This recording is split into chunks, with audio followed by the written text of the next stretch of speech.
السلام علیکم، حلقہ 11 میں خوش آمدید۔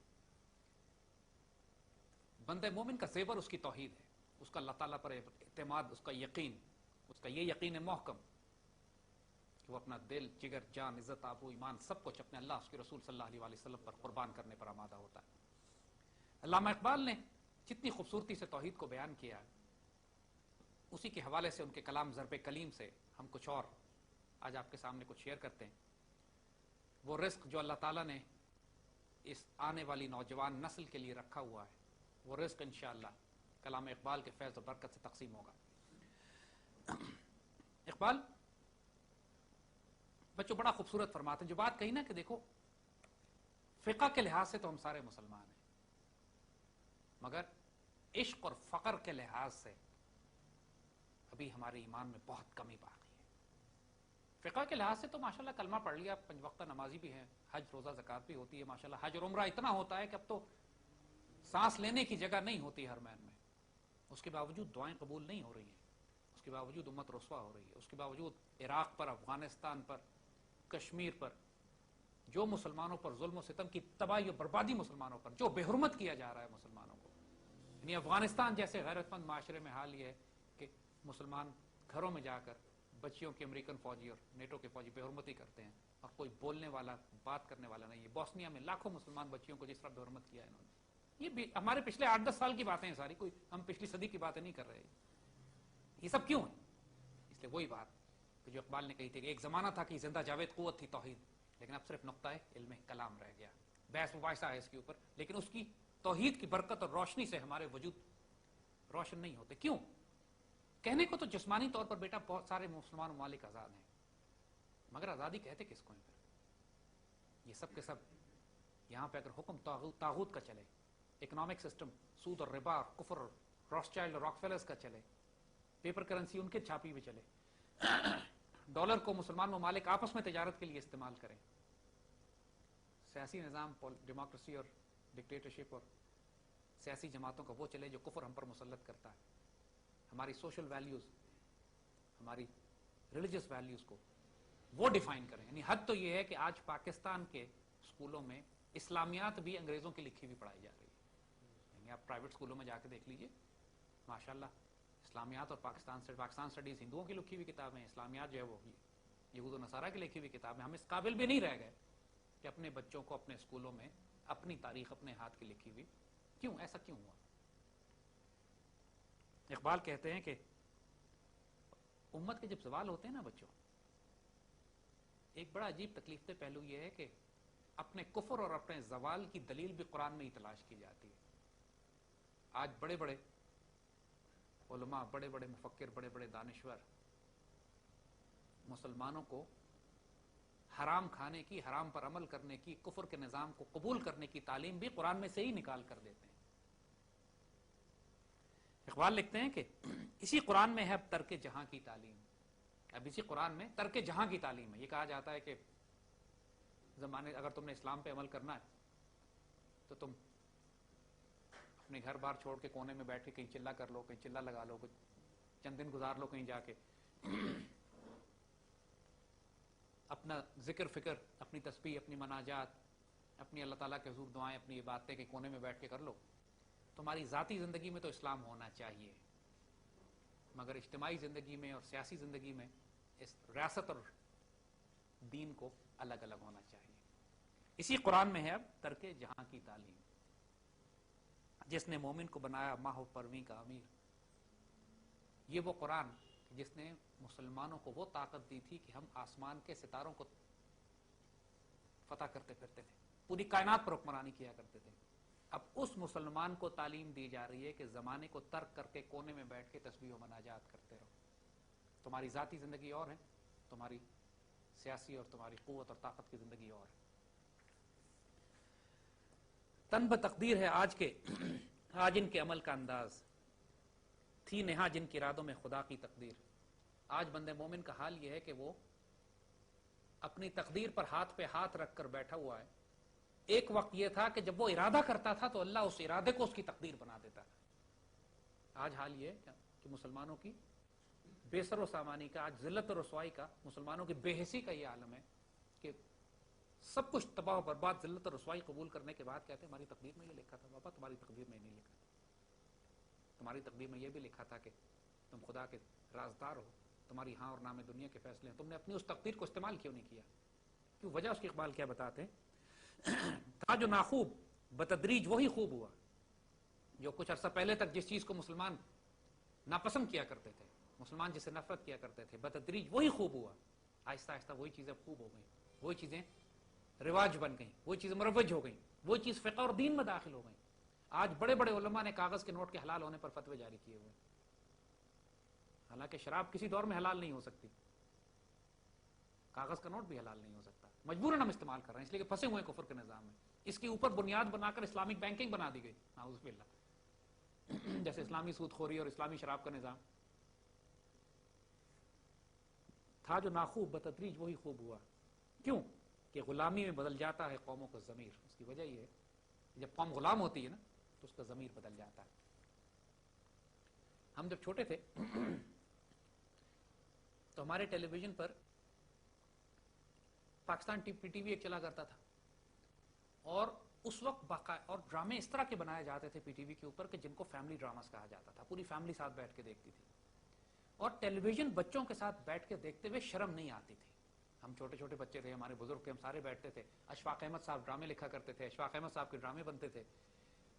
یعنی ایسے ایسے ڈرامے کہ جن کو دیکھنے کے بعد ہم کو عشق رسول، ادب رسول، درود شریف، پاکستان سے محبت، ان سب چیزیں اپنے وجود میں پیدا ہوتی تھیں. انسانیت سیکھا کرتے تھے.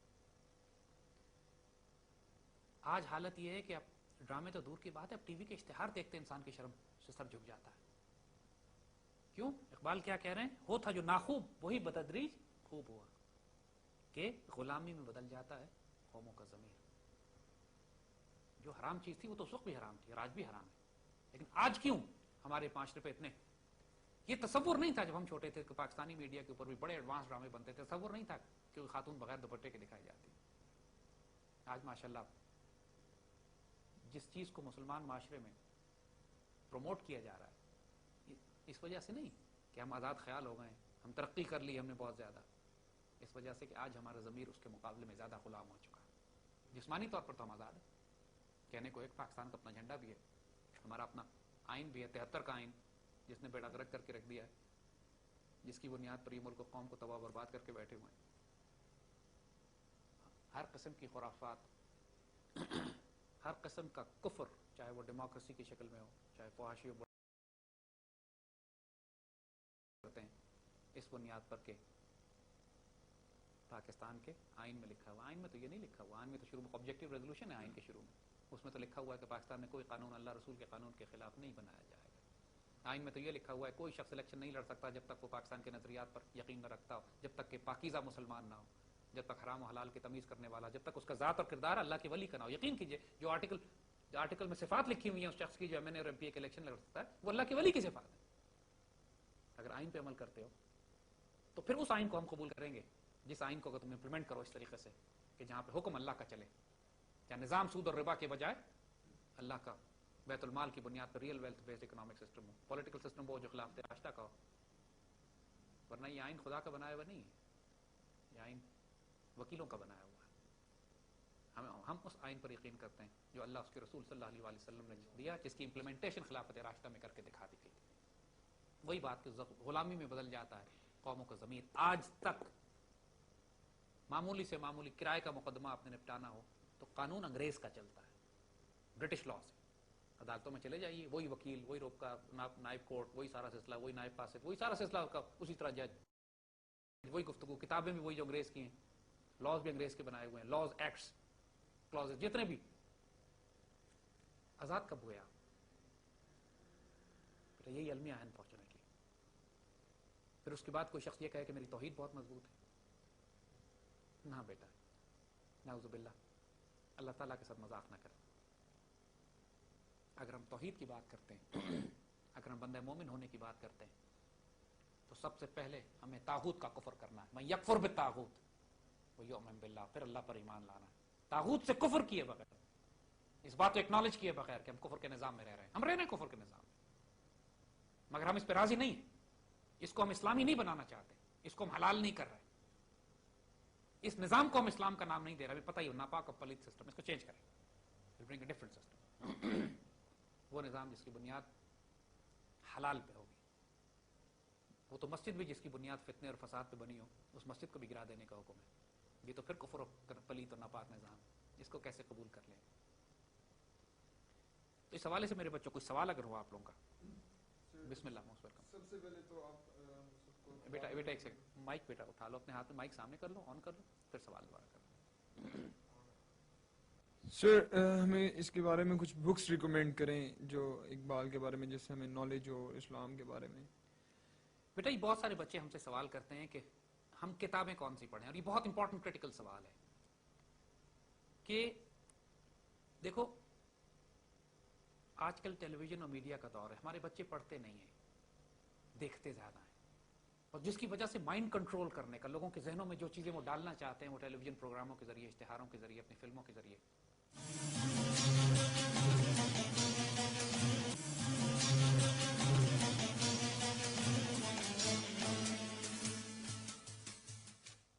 دوسرا جو بہت بڑا المیہ ہو گیا ہے کہ آج کل ہمارے بچوں کی اردو کمزور ہو گئی ہے پاکستان بننے کے بعد سے، اور ہمارا جس قسم کا تعلیمی نظام ہمارا بن گیا ہے.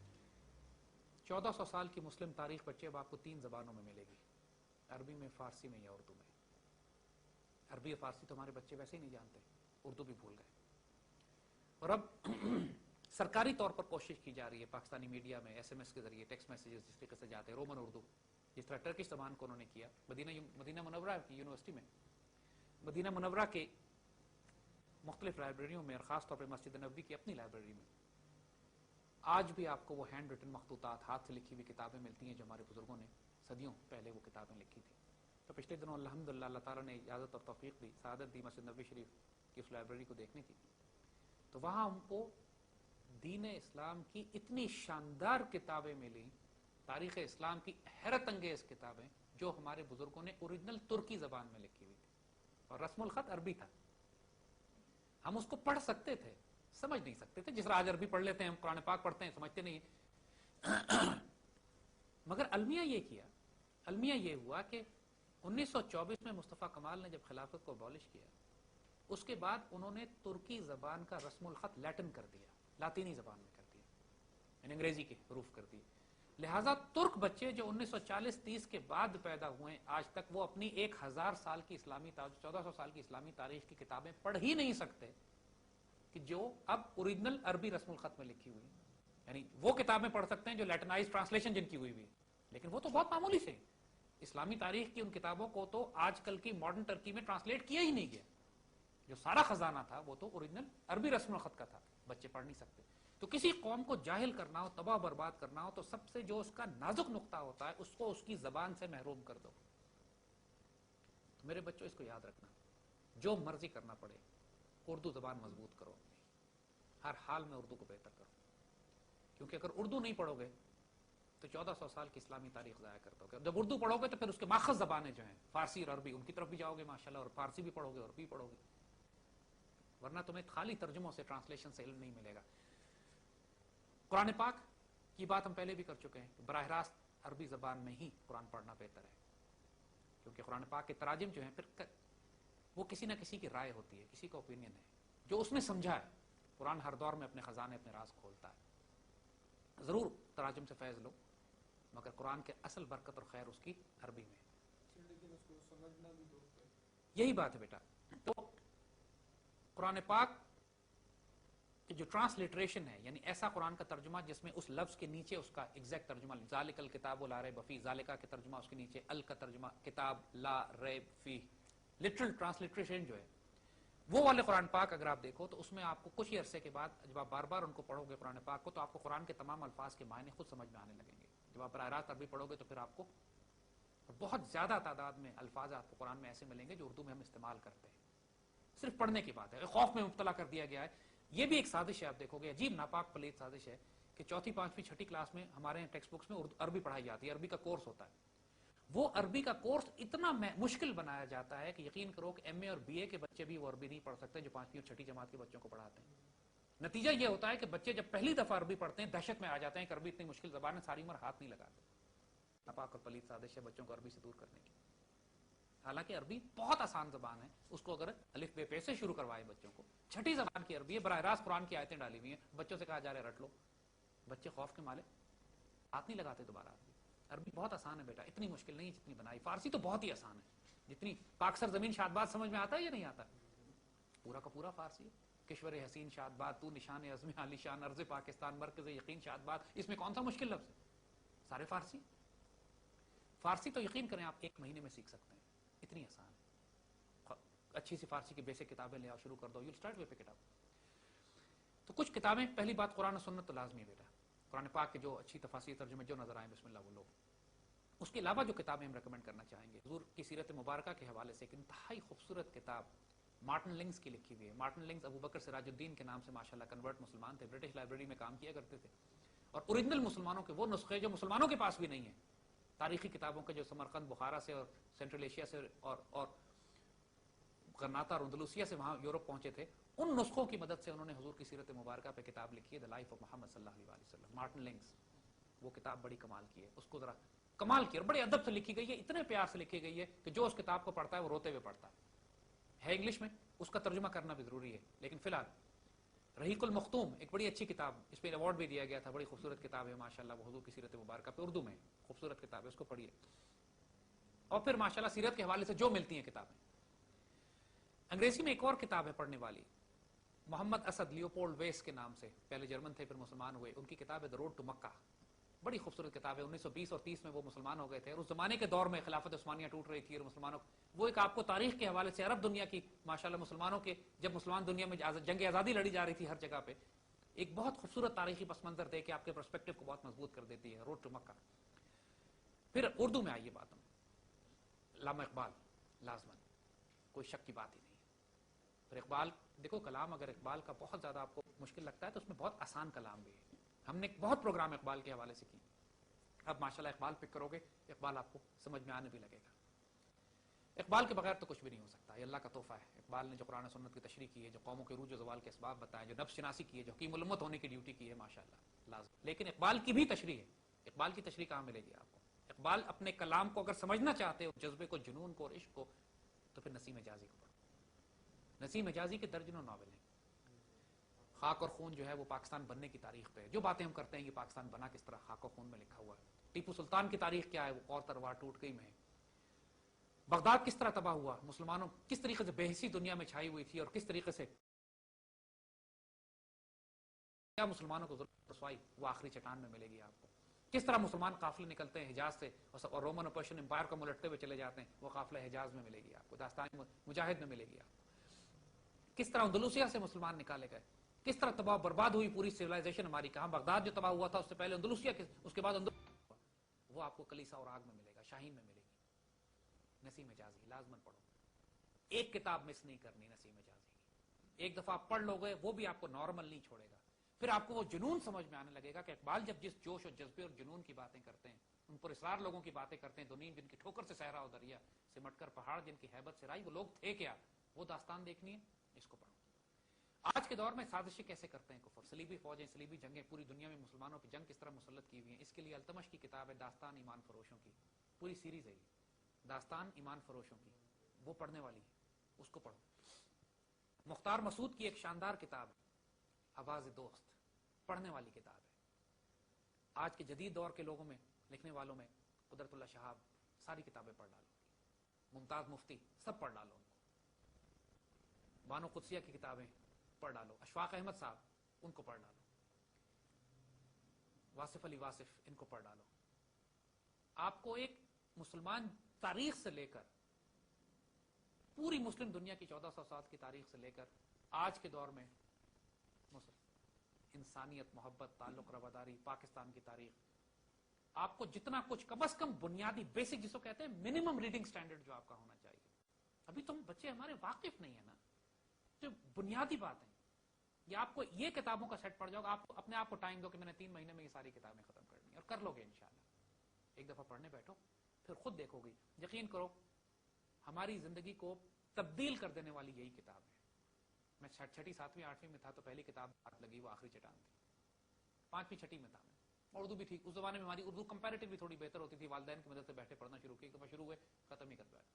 میٹرک ختم نہیں ہوا تھا تو نسیم حجازی بھی پڑھ ڈالی تھی اور ماشاءاللہ کلام اقبال بھی شروع ہو چکا تھا اور داستان ایمان فروشوں کی اور باقی تمام. تو بچوں ان کو تو لازم کر لو اور انشاءاللہ باقی کلام اقبال تو ہم حلقہ 11 میں بھی اور دوسری ڈسکس کرتے رہیں گے.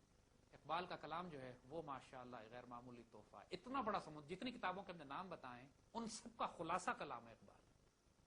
لہٰذا اس کو تو ہم بنیاد بنا کے رکھیں گے. جی بیٹا. اجتہاد کا سر مفہوم کیا ہے اور آج کل کے دور میں اجتہاد کیسے ممکن ہے؟ بیٹا علامہ اقبال نے بہت زیادہ زور دیا ہے ایک ایسے تصور کے اوپر جو صرف مرد آزاد کے لیے. اجتہاد. اجتہاد کا مطلب کیا ہے؟ حضور صلی اللہ علیہ وسلم، یہ لفظ نکلا کہاں سے؟ حضور صلی اللہ علیہ وسلم نے جب حضرت معاذ بن جبل رضی اللہ تعالیٰ عنہ کو یمن کی مہم پہ روانہ فرمایا تو پوچھا معاذ سے، معاذ کیسے فیصلے کرو گے؟ حضرت معاذ بن جبل رضی اللہ تعالیٰ عنہ فرماتے ہیں سیدی رسول اللہ قرآن سے. حضور نے فرمایا اذا لم تجد، قرآن میں اگر تم کو نہ ملے تو. انہوں نے فرمایا سیدی آپ کی سنت ہے، سنت مبارکہ سے. فرمایا اذا لم تجد، نہ ملے تمہیں تو. اب دیکھیے یہاں پہ ترجمہ بھی غلط کرتے ہیں. ترجمہ کرنے والے ترجمہ کر دیتے ہیں کہ نعوذ باللہ جیسے حضور نے ان سے یہ کہا کہ قرآن میں نہ ہو تو کیا کرو گے. حضور نے یہ نہیں فرمایا. سنت میں نہ ہو تو کیا کرو گے، حضور نے یہ نہیں فرمایا. لفظ استعمال فرمایا حضور نے اذا لم تجد، اگر تمہیں نہ ملے تو کیا کرو گے. زمین آسمان کا فرق ہے دونوں. اگر قرآن میں تمہیں نہ ملے تو کیا کرو گے. قرآن میں ہے تمہیں نہ ملے، سیدھی سنت سے ڈھونڈوں گا. اذا لم تجد، سنت میں تمہیں نہ ملے تو کیا کرو گے. تو انہوں نے فرمایا سیدی اجتہد بالرائے، میں اجتہاد کروں گا اپنی رائے سے. کہ حضور نے بہت پسند فرمایا ہے کہ ایک بندہ مومن، ایک مرد آزاد جو قرآن و سنت کو جانتا ہو اور اس کے بعد اس کو قرآن و سنت میں اگر کوئی جواب اس کو نہ ملے تو اس کے بعد وہ سنسیئرلی اخلاص کے ساتھ اگر وہ مسائل کا حل کرنے کے لیے اپنی رائے استعمال کرتا ہے تو اس کی رائے کو بھی اللہ کے ہاں قبولیت کا درجہ ہے. اجتہاد جب سے مسلمانوں میں زوال آیا، حکومت ہمارے ہاتھ سے گئی، سیاست ہمارے ہاتھ سے گئی، معیشت ہمارے ہاتھ سے گئی، ریاست ہمارے ہاتھ سے گئی، معاشرہ ہمارے ہاتھ سے گیا، ذلت و رسوا ہوئے مسلمان، تو قدرتی طور پہ میرے بچے دین کے اندر بھی ایک غلامی کا تصور پیدا ہو گیا. ایسے ایسے علماء پیدا ہوئے کہ جنہوں نے وہی بات جو اس کی پہلے بات کہی تھی کہ خود بدلتے رہیں قرآن کو بدل دیتے ہیں. کفر کے حق میں فتوے دینا شروع کر دیے، کافروں کا ساتھ دیا. بڑی بڑی جماعتیں پیدا ہوئی مسلمان علماء کی کہ جو انگریزوں کی غلامی کو جائز قرار دیتی تھی.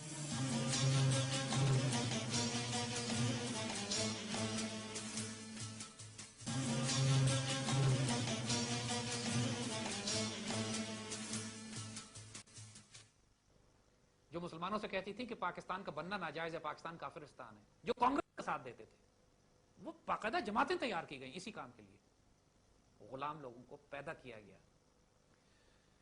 اجتہاد اس تصور کو کہتے ہیں کہ ایک مرد آزاد جدید دور کے تقاضوں کو سامنے رکھتے ہوئے قرآن و سنت کی روشنی میں، اللہ رسول کی اطاعت میں، ان کی محبت میں جدید دور کے مسائل کا حل تلاش کرنے کے لیے کوئی رائے قائم کرے، اس کو اجتہاد کہتے ہیں. بنیادی شرط اللہ رسول کی محبت ہے اور اطاعت ہے، سنسیئرٹی، اور ان کو قائم. بغاوت میں نہیں. اجتہاد یہ نہیں ہوگا آج کے دور میں کہ آج کے دور میں چونکہ سود اور ربا کا نظام بہت کامن ہے لہذا اس کو قبول کر لیا جائے. یہ اجتہاد جو ہوگا یہ اجتہاد نہیں، فساد ہے، کیونکہ یہ سود اور ربا کے نظام کو قبول کرنے کا جو سبق ہے اللہ رسول کے حکم سے تصادم میں ہے، کیونکہ اللہ رسول کے اعلان جنگ، حالت جنگ ہے اس کے ساتھ آج. لیکن اجتہاد اس پر کرنا پڑے گا. یہ اجتہاد ہوگا کہ آج کے دور میں یہ فیصلہ کیا جائے کہ سود اور ربا کے نظام سے نکلنے کے لیے ہم طریقہ کار کیا استعمال کریں، دوبارہ سونے اور چاندی کے سکے کو ہم کیسے لے کر آئیں، آج کے اس بینکنگ سسٹم کے مقابلے میں بیت المال کا نظام کیسے قائم کریں. اب یہ ہمیں قرآن و سنت میں براہ راست کوئی اس کا حکم نہیں ملتا کہ جب پوری دنیا میں کفر کا نظام ہو، پیپر کرنسی شامل ہو جائے، کریڈٹ کارڈز ہو، الیکٹرانک بینکنگ ہو، ڈیبٹ کارڈز ہو، اس دور میں آپ نے شرعی نظام شریعت کا سود اور ربا کی بینکنگ کو ختم کر کے کیسے نافذ کرنا ہے، یہ فقہ میں نہیں ملے گا آپ کو. اس لیے کہ یہ مسئلے آج سے پہلے کبھی آئے ہی نہیں. آج کے دور میں ان مسئلوں کا حل نکالنا ہے، اس کو اجتہاد کہتے ہیں. یہ فیصلہ کرنا ہے کہ آج ہم کس حد تک چلنا ہے، یہ اسٹریٹجی کس حکمت عملی سے چلنا ہے. اجتہاد اگر قرآن و سنت کی روشنی میں اللہ رسول کی محبت میں کیا جائے تو رائے میں اختلاف بھی ہو جائے اگر تو رحمت کا تصور کیا جائے، کوئی پرابلم نہیں. غلطی بھی ہو جائے، اجتہادی رائے غلطی بھی ہو جائے، کوئی بڑی بات نہیں، اس لیے کہ نیت صاف ہے. اسی لیے اجتہادی غلطی معاف ہوتی ہے، اس لیے کہ جب وہ تمام تقاضے پورے کر کے آپ نے فیصلہ کیا، غلطی ہوگی مالک میری غلطی، عاجز بندہ ہوں مسکین، جو کچھ مجھے عطا ہوا میں نے کوشش کی اپنی طرف سے. لیکن اقبال اجتہاد کے بارے میں پھر کیا کہتے ہیں؟ کوئی کہاں سے سیکھے، ہندوستان میں کوئی دین کی وزڈم کہاں سے سیکھے؟ نہ کہیں لذت کردار، نہ افکار عمیق. کوئی بات ہے جب کردار ہی نہیں ہے، نہ کردار ہے ہمارے پاس، نہ سوچ اور فکر میں گہرائی ہے، لذت کردار تو ہے ہی نہیں۔ اب انسان دین کی حکمت کہاں سے سیکھے، کہاں سے یہ سمجھے اس بات کو کہ دین کے وزڈم کیا ہے؟ آج کے دور میں اس سود اور ربا کے نظام کو، کیپٹلزم کامرزم کو تبدیل کر کے ہم اسلامک پولیٹیکل خلافت راشدہ کی بنیاد پہ اکنامک پولیٹیکل سوشل ماڈل کیسے بلڈ کریں، یہ کیسے سمجھ میں آئے جب ہندوستان کے علماء میں نہ کردار ہے، نہ فکر ہے، نہ سوچ ہے؟ حلقہ شوق میں وہ جرت اندیشہ کہاں؟ وہ جرت کرنے والے لوگ ہی نہیں ہیں۔ اجتہاد کے لیے بنیادی شرط ہے جرت، انسان ڈیرنگ ہو، انیشیٹو لے، فیصلہ کرے۔ ایک گروہ آیا حضور کے پاس زکات لے کر، حضور نے فرمایا کہ ایسا کرو، جس کا مفہوم ہے کہ حضور نے فرمایا یہ زکات لو اور اپنے علاقے کے غریب لوگوں میں تقسیم کر دو۔ تو وہ گروہ فرماتا ہے یا سیدی ہم یہ پہلے ہی کر چکے ہیں، غربا میں ساری تقسیم کر دی، جو بچ گئی وہ آپ کے پاس لے کر آئے۔ سیدنا ابوبکر صدیق حیران ہو گئے اتنے ان کی وزڈم پہ، ان کی انڈرسٹینڈنگ آف دین پہ، ان کے شرح صدر پہ، کہ دین کی وزڈم کو وہ کتنا خوبصورت سمجھے۔ حضور سے فرماتے ہیں کہ جتنے گروہ ہمارے پاس آئے ان میں سب سے خوبصورت گروہ ہے۔ حضور فرماتے ہیں اس کا مفہوم ہے کہ واقعی اللہ جس پر کرم کرتا ہے اس کو دین کی حکمت شرح صدر عطا فرما دیتا ہے۔ اب دیکھیں نا، اس گروہ نے اجتہاد کیا، ان کو قرآن میں ایسا حکم کوئی نہیں ملا، حضور کی سنت میں انہوں نے کوئی ایسا نہیں دیکھا، لیکن انہوں نے وزڈم پہ غور کیا کہ زکات کی حکمت یہ ہے کہ اپنے علاقے کے امیر لوگوں سے لے کر اپنے علاقے کے غریب لوگوں میں تقسیم کرو۔ انہوں نے پہلے ہی وہ کام کر لیا، اس لیے کہ اللہ نے ان کو دین کی وزڈم عطا کر دی تھی۔ اور جب وہ کام کر کے حضور کے پاس پہنچے تو حضور نے بھی وہی حکم دیا کہ وہ کرو جا کے۔ حضور کے حکم دینے سے پہلے وہ کر چکے تھے وہ کام۔ امیجن کریں ان کی وزڈم کتنی تھی، ان کی انڈرسٹینڈنگ کتنی تھی، سمجھ کتنی تھی دین کی۔ کہ حضور نے پھر حضرت ابوبکر صدیق تک اس فیسنیٹ ہو گئے کہ اتنی خوبصورت جماعت ہمارے پاس پہلے کبھی نہیں آئی، جن کا اللہ نے سینہ کھول دیا اور دین کے حوالے سے، کہ حضور کے حکم فرمانے سے پہلے ان کو معلوم تھا کہ دین کا حکم کیا ہوگا۔ تو وہی بات ہے، جرت اندیشہ کہاں؟ محکومی و تقلید و زوال تحقیق۔ تو غلامی میں، تقلید میں، جب ایک دوسرے کی نقل کرنے میں صرف آپ آ جاتے ہیں، اپنے ذہن میں سوچنا نہیں چاہتے کہ کس طریقے سے ہوگا۔ زوال تحقیق، تحقیق ریسرچ ختم ہو گئی، خود بدلتے نہیں، قرآن کو بدل دیتے ہیں۔ ہوئے کس درجہ فقیہان حرم بے توفیق، جو علماء ہیں وہ کس قدر بے توفیق ہو گئے ہیں کہ خود بدلتے نہیں، قرآن کو بدلتے ہیں۔ ان غلاموں کا مسلک ہے کہ ناقص کتاب سکھاتی نہیں مومن کو غلامی کے طریق۔ یہ کتاب ناقص ہے، یہ لوگ، یہ غلام یہ کہتے ہیں، کیونکہ مسلمان کو، مومن کو یہ نہیں سکھاتی کہ اس نے غلام کس طرح ہونا۔